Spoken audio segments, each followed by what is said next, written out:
दोस्तों कृपया करके हमें इस वीडियो पर एक लाइक ज़रूर दीजिए, उससे हमें मोटिवेशन मिलता है। आपके एक लाइक से हमें मोटिवेशन मिलता है। करते हैं वीडियो को बिना देर किए स्टार्ट। पहला क्वेश्चन देखिए, असम की जलवायु डैश के रूप में वर्णित की जा सकती है। तो जो असम की जलवायु है इसको उष्णकटिबंधीय मॉनसून वर्षावन के रूप में व्यक्त किया जाता है। उष्णकटिबंधीय मॉनसून वर्षावन जलवायु है असम में। गुप्त काल के दौरान सोने के सिक्कों को निम्न में से किस नाम से पुकारा जाता था। तो गुप्त काल के दौरान जो सोने के सिक्के हैं इनको दीनारस कहा जाता था। ऑप्शन नंबर बी, दीनारस। गुप्त काल के दौरान सोने के सिक्कों को दीनारस कहा जाता था। ब्रिटिश सरकार ने कोलकाता से दिल्ली राजधानी स्थानांतरित करने की घोषणा कब की थी।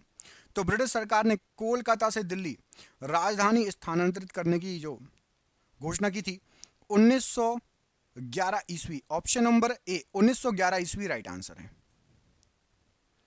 एक मनुष्य का तापक्रम 60 डिग्री सेल्सियस है तो इसका तापक्रम फ़ारेनहाइट में क्या होगा। पहली बात तो मनुष्य का तापक्रम यदि 60 डिग्री सेल्सियस हो ही नहीं सकता, ठीक है। यदि इसका फ़ारेनहाइट में आप तापक्रम निकालेंगे तो फ़ारेनहाइट में 140 डिग्री फ़ारेनहाइट, 140 डिग्री फ़ारेनहाइट समझ रहे हो। यदि 105, 104, 105 किसी को बुखार आ जाता है ना तो हवाइयाँ उड़ जाती हैं। 140 डिग्री फ़ारेनहाइट में तो उबल के क्या हो जाएगा, मतलब बचेगा ही मनुष्य। निम्नलिखित में से किस अवधि के दौरान मोरारजी देसाई भारत के उप प्रधानमंत्री रहे थे। अच्छा, एक क्वेश्चन का आंसर दो। फ़ारेनहाइट और सेल्सियस में मनुष्य का सामान्य तापक्रम क्या होना चाहिए, कितना होता है। चलो मैं लगभग आपको फ़ारेनहाइट सेल्सियस में बता देता हूँ, फ़ारेनहाइट में आप बता दो। 37 डिग्री सेल्सियस, 37 डिग्री सेल्सियस सामान्य तापक्रम होता है मनुष्य का लगभग, है ना। 37 डिग्री सेल्सियस फ़ारेनहाइट में कमेंट करके बताओ। निम्नलिखित में से किस अवधि के दौरान मोरारजी देसाई भारत के उप प्रधानमंत्री रहे थे। तो मोरारजी देसाई उप प्रधानमंत्री रहे थे भारत के, वो सन था आपका 1967 से 1969 का। ऑप्शन नंबर बी 1967 से 1969 राइट आंसर है। दिल्ली सल्तनत में कितने राजवंशों द्वारा शासन किया गया। तो दिल्ली सल्तनत के अंदर आपके 5 राजवंशों के द्वारा शासन किया गया। ऑप्शन नंबर सी 5 राजवंश राइट आंसर है। विश्व की सबसे गहरी समुद्री खाई कौन सी है। तो विश्व की सबसे गहरी जो समुद्री खाई है ये आपकी मरीना की खाई या मारियाना ट्रेंच कहा जाता है इसको। Option number B Mariana Trench या मरीना की खाई राइट आंसर है। भारत के निम्न राष्ट्रपतियों में से कौन केंद्रीय श्रम मंत्री भी रहे हैं। तो केंद्रीय श्रम मंत्री भी यहां पर आपको जो ऑप्शन दिए गए हैं ये राष्ट्रपति भी रहे हैं और श्रम मंत्री भी रहे हैं। तो ये हैं वीवी गिरि जी, ये राष्ट्रपति भी रह चुके हैं और श्रम मंत्री भी। हवाई जहाज में फाउंटेन पेन से स्याही बाहर निकल आती है, ऐसा क्यों होता है। तो हवाई जहाज से फाउंटेन पेन में स्याही बाहर निकल आती है क्योंकि ऊंचाई बढ़ने के साथ साथ जो है वायु दाब में कमी आ जाती है। Option number A, option number ए वायु दाब में कमी आ जाती है, इसलिए फाउंटेन पेन से स्याही निकल आती है। वर्ष 2011 की जनगणना के अनुसार केरल का लिंगानुपात क्या है। तो 2011 की जनगणना के अनुसार केरल में लिंगानुपात है 1084। ऑप्शन नंबर ए 1084, मतलब 1000 पुरुषों पर 1084 महिलाएं, 100 पुरुषों पर जो हैं आपकी 1000 पुरुषों पर, ये आप याद रखो 1000 पुरुषों पर 1084 महिलाएं, ठीक है। वर्ष 1774 में प्रसिद्ध रोहिल्ला युद्ध में रोहिल्ला को अवध के किस नवाब ने हराया था।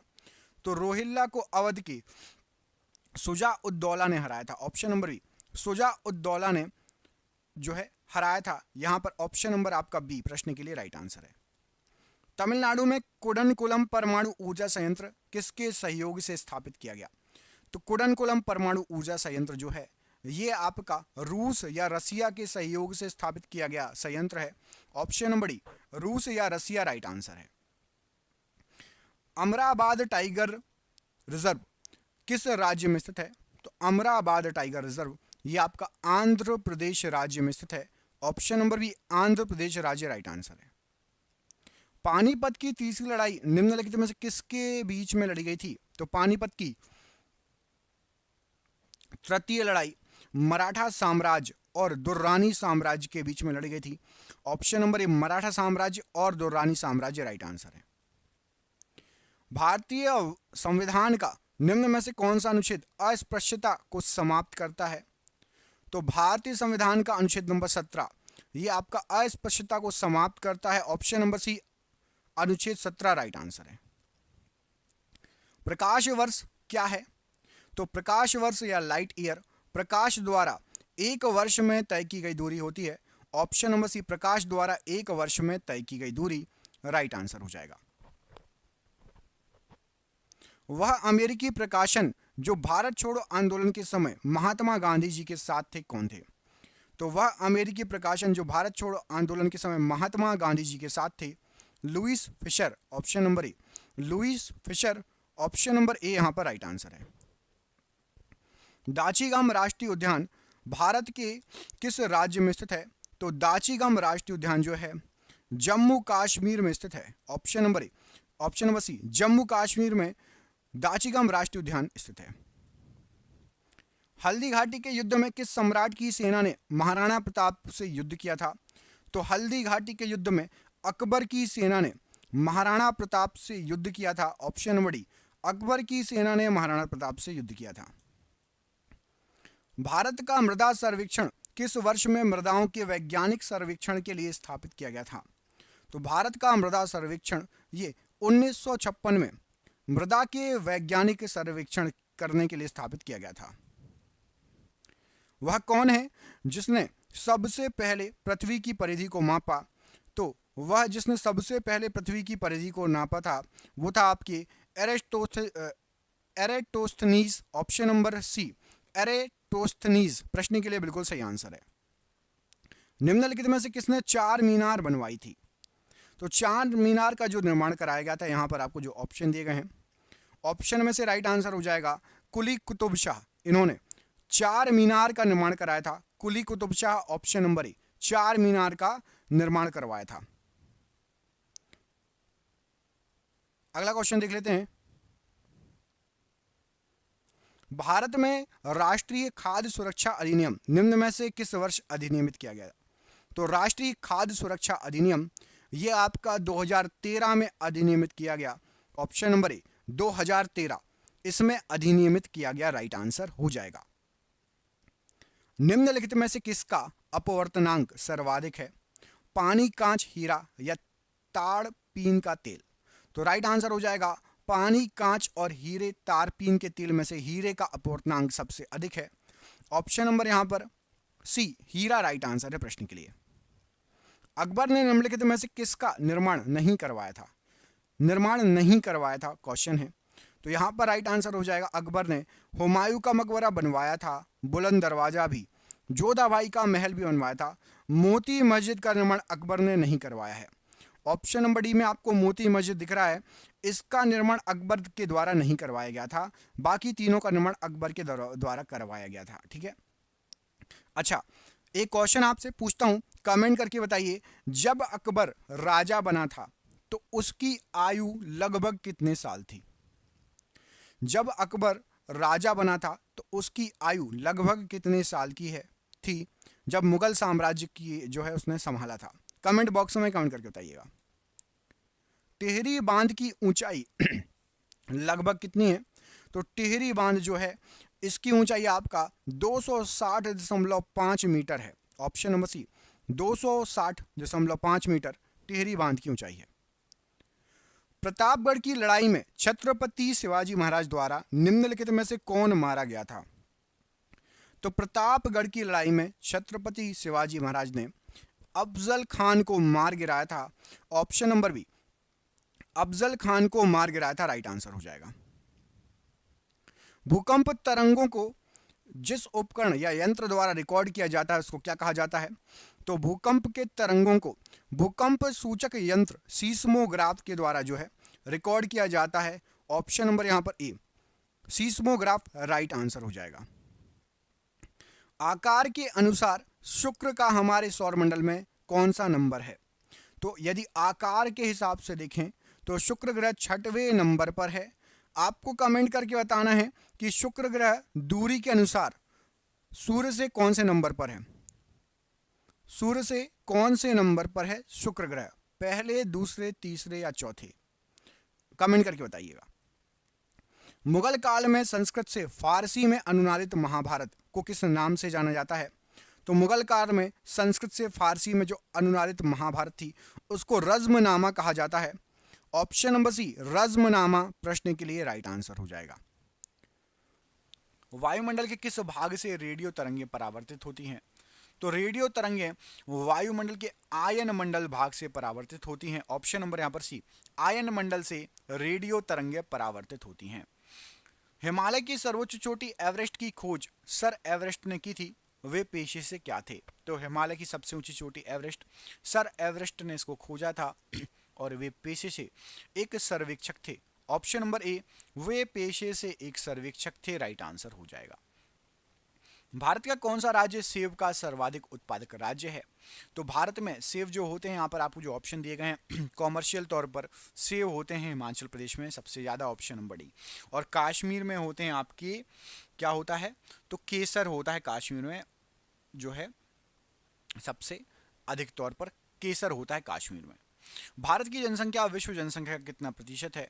तो भारत की जनसंख्या विश्व की लगभग 16.7% है। 2011 की जनगणना के अनुसार 16.7% लोग विश्व के भारत में निवास करते हैं। ऑप्शन नंबर ए यहां पर राइट आंसर है।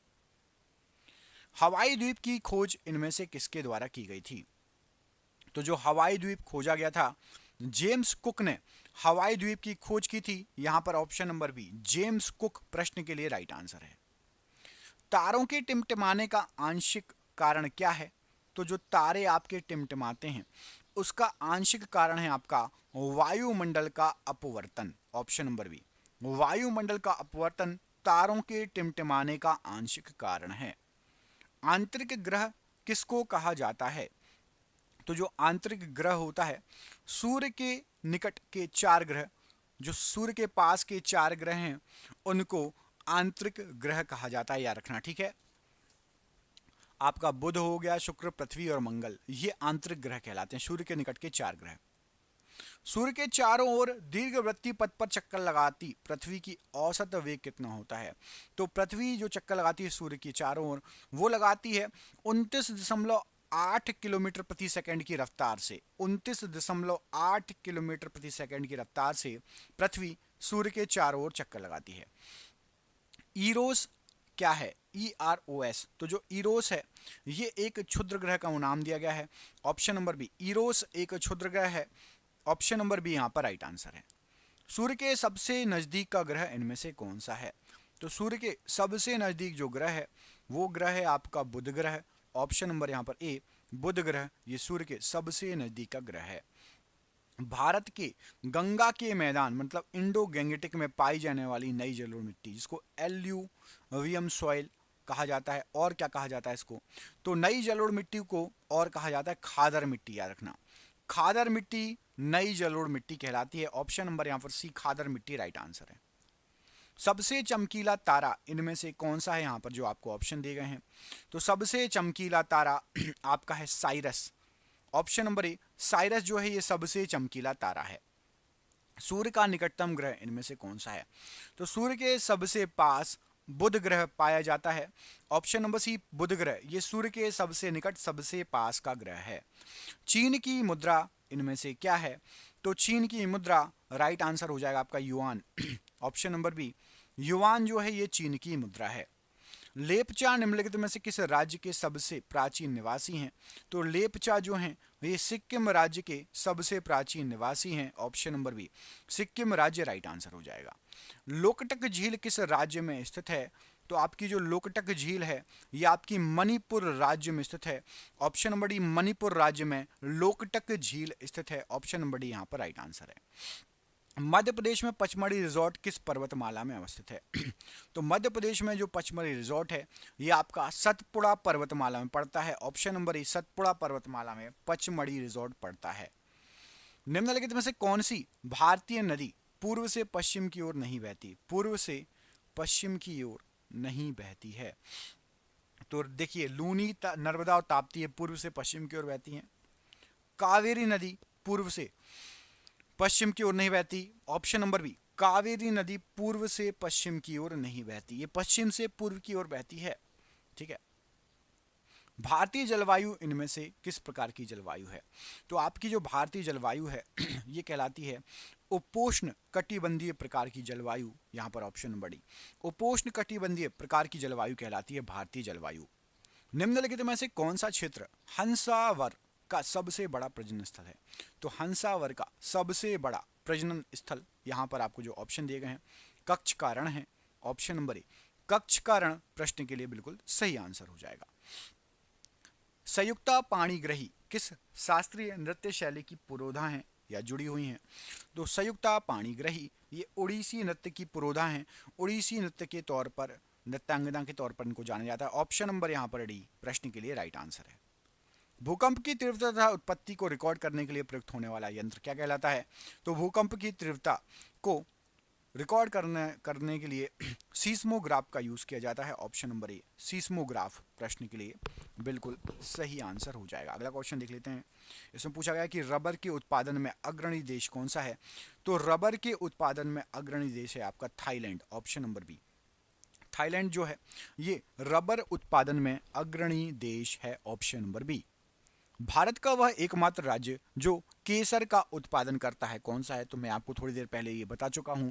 भारत का एकमात्र राज्य जो केसर का उत्पादन करता है वो है आपका जम्मू कश्मीर। ऑप्शन नंबर ए, जम्मू कश्मीर एकमात्र राज्य है जो केसर का उत्पादन करता है। निम्नलिखित में से कौन ओडिसी नृत्य शैली की नृत्यांगना नहीं है? ओडिसी नृत्य शैली, तो यामिनी कृष्णमूर्ति जी ये ओडिसी नृत्य शैली से संबंधित नहीं है। Option number D, Yamini Krishnamurthy ji Odissi नृत्य शैली से संबंधित नहीं है। एवरेस्ट पर्वत पर चढ़ने वाली प्रथम भारतीय महिला कौन थी? तो एवरेस्ट पर्वत पर चढ़ने वाली सबसे पहली भारतीय महिला ये थी आपकी Bachendri Pal ji. Option number D, Bachendri Pal ji Everest पर्वत पर चढ़ने वाली सबसे पहली भारतीय महिला थी। निम्नलिखित में से कौन सी विश्व में सबसे लंबी सिंचाई नहर है? तो विश्व की सबसे लंबी सिंचाई नहर है आपकी इंदिरा गांधी नहर। ऑप्शन नंबर यहां पर सी, इंदिरा गांधी नहर विश्व की सबसे लंबी सिंचाई नहर है। भूकंपीय तरंगों के व्यवहार का अध्ययन किया जाता है किसके द्वारा? तो भूकंपीय तरंगों के व्यवहार का अध्ययन सीस्मोग्राफ के द्वारा किया जाता है। ऑप्शन नंबर ए सीस्मोग्राफ प्रश्न के लिए राइट आंसर है। भारत में गेहूं का सबसे बड़ा उत्पादक राज्य कौन सा है? तो भारत के अंदर गेहूं का सबसे बड़ा उत्पादक राज्य है आपका, यहां पर जो ऑप्शन दिए गए हैं उसके अनुसार option number A Uttar Pradesh. Option number A Uttar Pradesh. चार ऑप्शन में क्या क्या दिया है? बिहार, हरियाणा, पंजाब और उत्तर प्रदेश में, तो उत्तर प्रदेश राइट आंसर हो जाएगा। दिन व रात होने का कारण क्या है? तो जो दिन व रात होते हैं पृथ्वी का अपने अक्ष पर घूर्णन, पृथ्वी जो अपने अक्ष पर घूमती है इसके कारण दिन और रात होते हैं। यहां पर ऑप्शन नंबर ए पृथ्वी का अपने अक्ष पर घूर्णन प्रश्न के लिए राइट आंसर है। भारत में ऊर्जा का सबसे बड़ा स्रोत क्या है? तो भारत में यदि आप देखेंगे ऊर्जा का सबसे बड़ा स्रोत तो यह है आपकी तापीय ऊर्जा।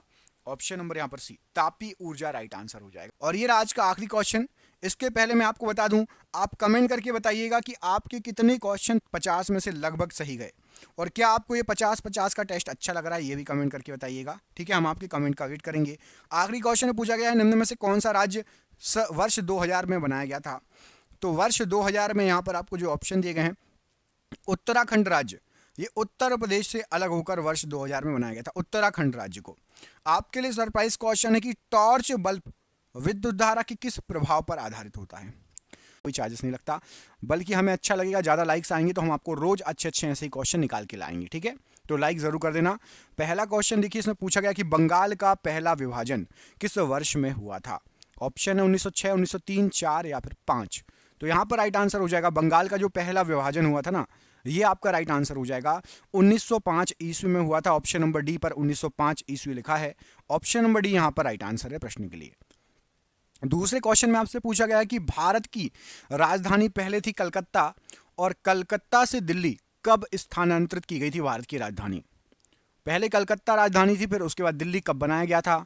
ऑप्शन देखो 1911, 5, 1910 या 1912। तो आजादी के पहले ही ये चीज हो चुकी थी। 1900 सन था आपका 11, 1911 में कलकत्ता से दिल्ली भारत की राजधानी को परावर्तित या स्थानांतरित कर दिया गया था। ऑप्शन नंबर ए। हड़प्पा सभ्यता 2500 बीसी के आसपास विकास की थी। आज हम उन्हें क्या कहते हैं? मतलब कौन सी जगह है आज जहां पर 2500 बीसी के लगभग हड़प्पा सभ्यता थी।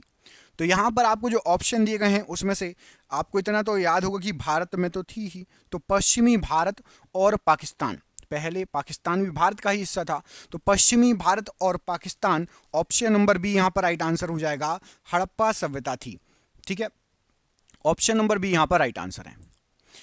सिंधु घाटी सभ्यता किस युग की सभ्यता थी? मतलब ताम्र युग की, लोह युग की, अक्षयुगीन या कांस्य युगीन? तो जो सिंधु घाटी सभ्यता थी आपकी, यहाँ पर जो 4 ऑप्शन दिए गए हैं, यहाँ पर राइट आंसर हो जाएगा वो थी आपकी कांस्य युगीन सभ्यता, ऑप्शन नंबर यहाँ पर डी, कांस्य युगीन सभ्यता थी सिंधु घाटी सभ्यता, ऑप्शन नंबर डी यहाँ पर राइट आंसर हो जाएगा प्रश्न के लिए। अगले क्वेश्चन पर बढ़ते हैं। क्वेश्चन नंबर 5 में पूछा गया कि बौद्ध तीर्थ स्थान दांत का मंदिर इनमें से किस देश में है? ये सभी हमारे पड़ोसी देश हैं तो मलेशिया भी पानी के थ्रू जो है लगता है, तो मलेशिया, श्रीलंका, नेपाल और चीन में से राइट आंसर हो जाएगा बौद्ध तीर्थ स्थान दांत का मंदिर, ये आपका श्रीलंका में है। ऑप्शन नंबर बी, श्रीलंका हमारा पड़ोसी देश, वहां पर है दांत का मंदिर, ऑप्शन नंबर बी यहां पर राइट आंसर हो जाएगा। इनमें से कौन सा राजवंश दक्षिण भारत से संबंधित नहीं है जिसका संबंध दक्षिण भारत से नहीं है? तो यहां पर आपको जो ऑप्शन दिए गए हैं पांड्य, पाल, सातवाहन और पल्लव वंश, इन सब के बारे में आपने सुना होगा, पांड्य वंश के बारे में भी, पाल वंश के बारे में भी, सातवाहन और पल्लवों के बारे में भी सुना होगा। तो यहाँ पर पाल वंश ये उत्तर भारत का वंश है, पाल वंश जो है उत्तर भारत का है, बाकी तीनों जो हैं आपके ये दक्षिण भारत के बहुत बड़े बड़े वंश हैं, महत्वपूर्ण, इनमें से भी क्वेश्चन एग्जाम में आता है, स्टार लगा लेना, ये क्वेश्चन भी इंपॉर्टेंट है। अजंता गुफा की चित्रकला भारत में किसके स्वर्ण युग का प्रमाण है? मतलब अजंता गुफा की चित्रकला में किस धर्म को ज्यादातर जो है दर्शाया गया है? तो यहां पर राइट आंसर हो जाएगा बौद्ध, शैव, जैन और वैष्णव में से राइट आंसर है बौद्ध धर्म की स्वर्ण युग का प्रमाण है अजंता गुफा की चित्रकला। आपको कमेंट करके बताना है कि अजंता की गुफा किस राज्य में पड़ती है, ये क्वेश्चन एग्जाम में कई बार आया है, तो आपको कमेंट करके बताना है कि अजंता की जो गुफाएं हैं किस राज्य में पड़ती है। कमेंट बॉक्स में इस प्रश्न का आंसर कमेंट करके बताइएगा। अगला क्वेश्चन देखें, तो अगला क्वेश्चन आपसे पूछा गया है कि मीनाक्षी मंदिर जो है ये किस राज्य में स्थित है? मोस्ट इंपॉर्टेंट क्वेश्चन, स्टार लगा लेना इस क्वेश्चन को। तो मीनाक्षी मंदिर आपका जो है, यहां पर आपको जो ऑप्शन दिए गए हैं, राइट आंसर हो जाएगा मीनाक्षी मंदिर आपका पड़ता है तमिलनाडु में, ऑप्शन नंबर यहां पर आपका ए, तमिलनाडु में मीनाक्षी मंदिर पड़ता है, राइट आंसर हो जाएगा प्रश्न के लिए। अगले क्वेश्चन पर बढ़ते हैं। अगले क्वेश्चन में आपसे पूछा गया है कि महाबोधि मंदिर संकुल भगवान बुद्ध से संबंधित 4 पवित्र स्थानों में से एक है, और महाबोधि मंदिर ये किस राज्य में पड़ता है? ऑप्शन में आपको दिए गए हैं क्या क्या, तो बिहार, तमिलनाडु, कर्नाटक और दिल्ली। तो महाबोधि मंदिर ये बिहार में पड़ता है, ऑप्शन नंबर ए बिहार राइट आंसर हो जाएगा महाबोधि मंदिर के लिए। देखिए कितने शानदार क्वेश्चन है। गांधार कला व्यापक तौर पर डैश के साम्राज्य से समृद्ध हुआ था? तो गांधार कला जो फली फूली थी ये थी आपकी कुषाण काल से संबंधित, ऑप्शन नंबर 1 कुषाण काल के समय बहुत अच्छे से फली फूली थी गांधार कला, ऑप्शन नंबर यहां पर ए राइट आंसर हो जाएगा। दोस्तों क्वेश्चन आप देख रहे हैं कितने शानदार क्वेश्चन है, और ये सभी क्वेश्चन जीके के आपके एग्जाम में आ सकते हैं। तो आपके लिए हमने क्या किया है, ये आपको पढ़ा रहा हूं ना क्वेश्चन, 10,000 क्वेश्चन है ऐसे हमारे पास, जीके के 10,000 क्वेश्चन इंपॉर्टेंट है, और इसकी पीडीएफ बना ली है, और ये पीडीएफ व्हाट्सएप पर मिलेगी। ठीक है, व्हाट्सएप पर मोबाइल पर आप पीडीएफ पढ़ सकते हो, पीडीएफ देख सकते हो, और ये 300 रुपए की पीडीएफ है जिसमें 10,000 क्वेश्चन है एमसीक्यू के, यूट्यूब पर आपको कहीं नहीं मिलेगी। और ये आपको अभी एग्जाम चल रहे हैं तो सिर्फ 99 रुपए में सभी स्टूडेंट को दे रहे हैं। जो भी स्टूडेंट सक्षम है, जिसके पास 99 रुपए पे कर सकता है, 10,000 क्वेश्चन लेना चाहता है, तो फोन पे, गूगल पे, पेटीएम के माध्यम से नीचे दिए गए नंबर पर पेमेंट करके व्हाट्सएप पर वो पीडीएफ प्राप्त कर सकता है स्क्रीनशॉट भेज के। अधिक जानकारी के लिए नंबर सेव कर लेना, नंबर आपको पूरे वीडियो भर दिखेगा, जब वीडियो खत्म हो तो कॉल करके आप संपर्क कर लेना। हाँ, तो अगला क्वेश्चन है कि अकबर की प्रशासनिक सीट इनमें से क्या थी? तो अकबर ने जो प्रशासन किया है ये आपका दिल्ली से किया है, ऑप्शन नंबर सी, दिल्ली से जो है अकबर ने प्रशासन किया है, ऑप्शन नंबर यहां पर सी राइट आंसर हो जाएगा। महाराष्ट्र में अवस्थित मुरुद जंजीरा किला चारों ओर से किससे घिरा हुआ है? तो महाराष्ट्र में एक किला है मुरुद जंजीरा, और उसको चारों ओर से जल से घेर के रखा है कि आक्रमणकारी एकदम से आक्रमण ना कर पाए, खाई बनाकर वो चारों ओर से जल से घिरा हुआ किला है मुरुद जंजीरा किला, ऑप्शन नंबर यहां पर डी राइट आंसर है, जल से घिरा हुआ है। इनमें से किस एक स्वतंत्रता सेनानी का मूल नाम मणिकर्णिका था? बहुत फेमस, स्टार लगा लो इस क्वेश्चन को, इंपॉर्टेंट है, बहुत ज्यादा इंपॉर्टेंट है। राइट आंसर हो जाएगा रानी लक्ष्मीबाई। झांसी की रानी लक्ष्मीबाई जी का नाम, मूल नाम था मणिकर्णिका। ऑप्शन नंबर यहां पर आपका डी राइट आंसर हो जाएगा, झांसी की रानी महारानी लक्ष्मीबाई। लाला लाजपत राय जी जो थे वो किस प्रदेश से संबंध थे? लाल बाल पाल सुना होगा आपने, उसमें से लाल थे लाला लाजपत राय जी। तो ये तो आपके पंजाब राज्य से संबंधित थे। ऑप्शन नंबर सी पंजाब राज्य से। आपको कमेंट करके बताना है कि हमारे प्रधानमंत्री पीएम साहब नरेंद्र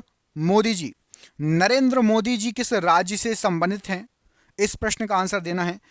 कहां पर जन्मे, कहां पर उनका राजनीतिक करियर रहा, कहां पर सीएम बने, किस राज्य से संबंधित है नरेंद्र मोदी जी?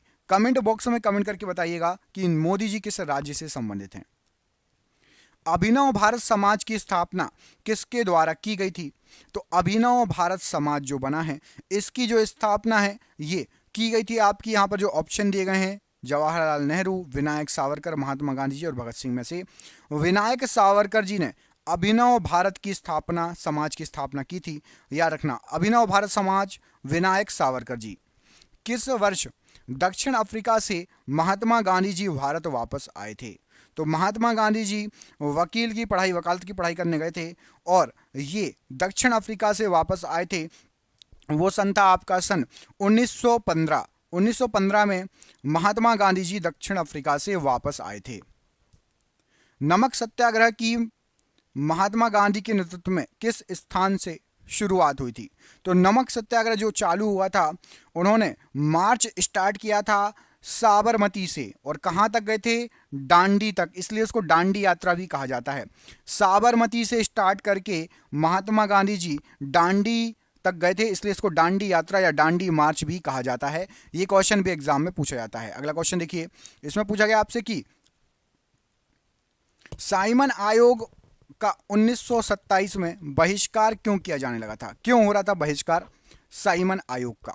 तो यहां पर राइट आंसर हो जाएगा, साइमन आयोग का बहिष्कार इसलिए हो रहा था क्योंकि आयोग में कोई भी भारतीय मूल का सदस्य था ही नहीं। ऑप्शन नंबर बी में लिखा है, यह आपका राइट आंसर है कि आयोग में कोई भी भारतीय मूल का सदस्य नहीं था।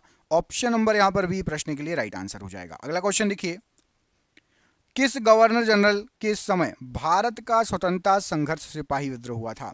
तो 1857 की जो क्रांति हुई थी, इसको स्वतंत्रता संघर्ष सिपाही विद्रोह भी कहा जाता है, और यह हुआ था उस समय गवर्नर जनरल थे आपके लॉर्ड कैनिन।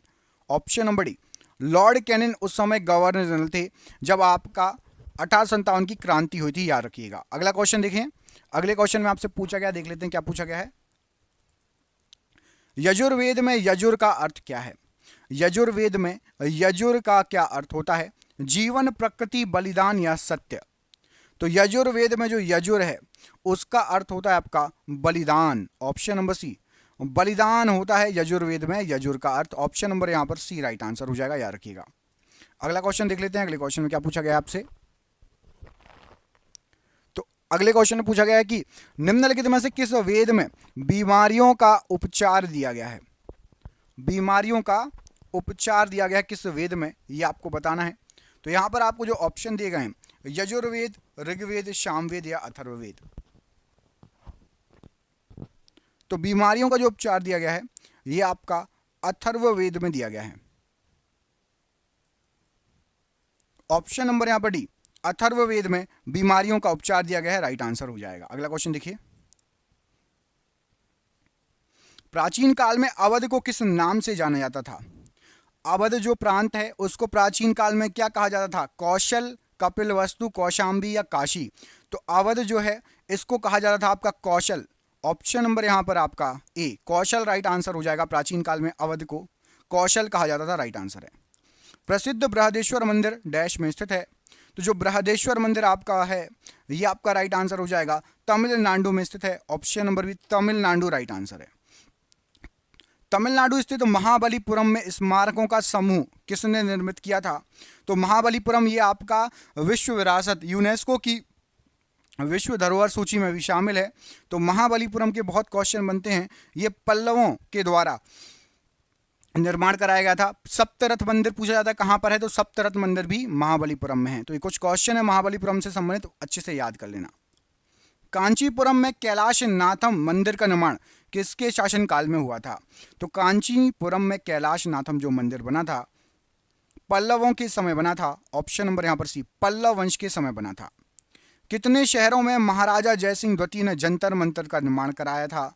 तो महाराजा जयसिंह द्वितीय ने जंतर मंतर का निर्माण 5 शहरों में करवाया था। ऑप्शन नंबर ए, 5 शहरों में जंतर मंतर बनवाया था। निम्न में से किस वंश के शासकों को सुल्तान नहीं कहा जाता? सुल्तान नहीं कहते थे वो खुद को।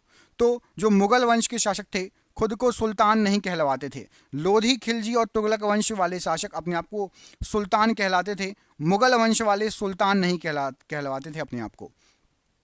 होम रूल लीग किसकी सहायक इकाई के रूप में काम करती थी?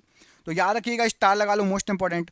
होम रूल लीग ये भारतीय राष्ट्रीय कांग्रेस की एक इकाई के रूप में कार्य करती थी। ऑप्शन नंबर यहां पर भी, भारतीय राष्ट्रीय कांग्रेस की एक इकाई राइट आंसर है। रोलेट एक्ट वर्ष किसमें पारित किया गया था? तो रोलेट एक्ट जो पारित किया गया था ये आपका सन 1919 में पारित किया गया था। रोलेट एक्ट कब किया गया था? 1919 में पारित किया गया था। अगला क्वेश्चन देखते हैं। अगले क्वेश्चन में आपसे पूछा गया है कि जलियांवाला बाग हत्याकांड नरसंहार जो था किस वर्ष घटित हुआ था? तो जलियांवाला बाग हत्याकांड भी ये आपका 1919 में, इसलिए दोनों क्वेश्चन आगे पीछे ले आया हूं। रोलेट एक्ट 1919 और जलियांवाला बाग नरसंहार ये भी आपका 1919। अगला क्वेश्चन देखिए, किस तारीख को सविनय अवज्ञा आंदोलन का स्टार्ट हुआ था? तो सविनय अवज्ञा आंदोलन ये स्टार्ट हुआ था आपका 12 मार्च 1930 में। 12 मार्च 1930 में सविनय अवज्ञा आंदोलन को शुरुआत की गई थी, स्टार्ट की गई थी, याद रखिएगा। 1928 में गठित इंडिपेंडेंस फॉर इंडिया लीग के अध्यक्ष कौन थे? तो इंडिपेंडेंस फॉर इंडिया जो ये लीग बनाई थी इसके अध्यक्ष थे Srinivasa Iyengar ji. Option number C, Srinivasa Iyengar ji right answer है प्रश्न के लिए। बंगाल सती विनियमन 1829 भारत के किस गवर्नर जनरल द्वारा लाया गया था? तो बंगाल सती विनियमन 1829 लॉर्ड विलियम बेटिंग के द्वारा लाया गया था। Option number B, Lord William Bentinck प्रश्न के लिए राइट आंसर हो जाएगा इस प्रश्न के लिए। अगला क्वेश्चन देखिए, किसने कहा था तुम मुझे खून दो मैं तुम्हें आजादी दूंगा? ये किसके वाक्य थे, किसके द्वारा कहे गए थे? तो तुम मुझे खून दो मैं तुम्हें आजादी दूंगा, सुभाष चंद्र बोस जी ने ये कहा था। Option number D, Subhash Chandra Bose ji ने कहा था कि तुम मुझे खून दो मैं तुम्हें आजादी दूंगा। कोणार्क मंदिर, कोणार्क का जो सूर्य मंदिर है ना, जिसको ब्लैक पैगोडा भी कहते हैं, का निर्माण किसने कराया था? तो कोणार्क का जो सूर्य मंदिर था उसका निर्माण कराया गया था नरसिंह देव प्रथम के द्वारा। Option number B, Narsingh Dev प्रथम ने कोणार्क के सूर्य मंदिर का निर्माण कराया था। निम्नलिखित में से कौन सा एक किसी मृत व्यक्ति का स्मारक नहीं है? स्मारक नहीं है, जैसे ताजमहल आपको पता है स्मारक है, मकबरा है ताजमहल, ऐसे ही बीबी का मकबरा उसमें नाम ही लिखा है, और इत्माद उद्दौला का मकबरा भी। चार मीनार ये स्मारक नहीं है। ऑप्शन नंबर सी, चार मीनार स्मारक नहीं है, ये एक केवल जो है मीनार बनाई गई थी, ये स्मारक नहीं, किसी कोई मकबरा किसी को दफनाया नहीं गया, किसी की याद में नहीं बनाया गया ऐसा। सम्राट अशोक किसके उत्तराधिकारी थे? तो सम्राट अशोक जी जो थे, यहां पर आपको जो ऑप्शन दिए गए हैं राइट आंसर हो जाएगा, बिंदुसार के उत्तराधिकारी थे। ऑप्शन नंबर बी, बिंदुसार के उत्तराधिकारी थे सम्राट अशोक जी। महाराणा प्रताप के घोड़े का नाम क्या था? तो महाराणा प्रताप जी जो हैं उनका जो घोड़ा था उसका नाम था Chetak. Option number B, Chetak Maharana Pratap ji के घोड़े का नाम था। रोलेट एक्ट को किस वर्ष पारित किया गया था? तो रोलेट एक्ट, अभी इससे पहले भी क्वेश्चन बताया है इसी वीडियो में, 1919। ऑप्शन नंबर ए यहां पर राइट आंसर है। वास्को डी गामा भारत कब आया था? तो जो वास्को डी गामा था ये आपका 1498 में भारत आया था। ऑप्शन नंबर बी, 1498 में वास्को डी गामा भारत आया था। बौद्ध गुफाओं के लिए प्रसिद्ध कार्ले ये किस राज्य में स्थित है? तो कार्ले जो स्थित है ये आपका महाराष्ट्र राज्य में पड़ता है। ऑप्शन नंबर ए, महाराष्ट्र राज्य कार्ले के लिए राइट आंसर है। भारत की आजादी की लड़ाई के दौरान करो या मरो, डू और डाई का नारा किसने दिया था? तो करो या मरो का नारा दिया था महात्मा गांधी जी ने। ऑप्शन नंबर सी, महात्मा गांधी जी ने करो या मरो का नारा दिया था। स्वतंत्र भारत का प्रथम गवर्नर जनरल कौन था? तो स्वतंत्र भारत का सबसे पहला गवर्नर जनरल लॉर्ड माउंटबेटन थे। Option number B, Lord Mountbatten स्वतंत्र भारत के सबसे पहले गवर्नर जनरल थे। गौतम बुद्ध को ज्ञान कहाँ पर प्राप्त हुआ था? तो गौतम बुद्ध जी को जो ज्ञान की प्राप्ति हुई थी ये बोध गया में हुई थी। ऑप्शन नंबर ए में आपको बोध गया दिख रहा है, ऑप्शन नंबर ए बोध गया राइट आंसर हो जाएगा। भारत का राष्ट्रीय वाक्य क्या है? तो भारत जो है उसका जो राष्ट्रीय वाक्य है वो है आपका सत्यमेव जयते। ऑप्शन नंबर डी, सत्यमेव जयते, ये भारत का राष्ट्रीय वाक्य है। ऑप्शन नंबर डी यहां पर राइट आंसर है। आगरा के लाल किले का निर्माण किसने करवाया था? तो आगरा में जो लाल किला है इसका जो निर्माण कराया गया था ये अकबर के द्वारा कराया गया था। ऑप्शन नंबर सी, अकबर के द्वारा आगरे के लाल किले का निर्माण कराया गया था। कार बैटरी में किस एसिड का प्रयोग किया जाता है? तो जो कार बैटरी है इसमें आपका सल्फ्यूरिक एसिड का प्रयोग किया जाता है। ऑप्शन नंबर ए, सल्फ्यूरिक एसिड प्रश्न के लिए बिल्कुल सही आंसर हो जाएगा। प्लूटो को किस श्रेणी में रखा गया है? तो जो प्लूटो ग्रह है इसको बोना ग्रह कहा जाता है। ऑप्शन नंबर सी, बोने ग्रह की श्रेणी में रखा गया है प्लूटो को। महाबोधि मंदिर कहाँ स्थित है? तो महाबोधि जो मंदिर है ये आपका बोध गया में स्थित है। ऑप्शन नंबर बी, बोध गया में महाबोधि मंदिर स्थित है। और आपका आज का आखिरी क्वेश्चन, बहुत इंपॉर्टेंट क्वेश्चन, एग्जाम में कई बार पूछा गया क्वेश्चन है छिपकली का जो अध्ययन है वह क्या कहलाता है?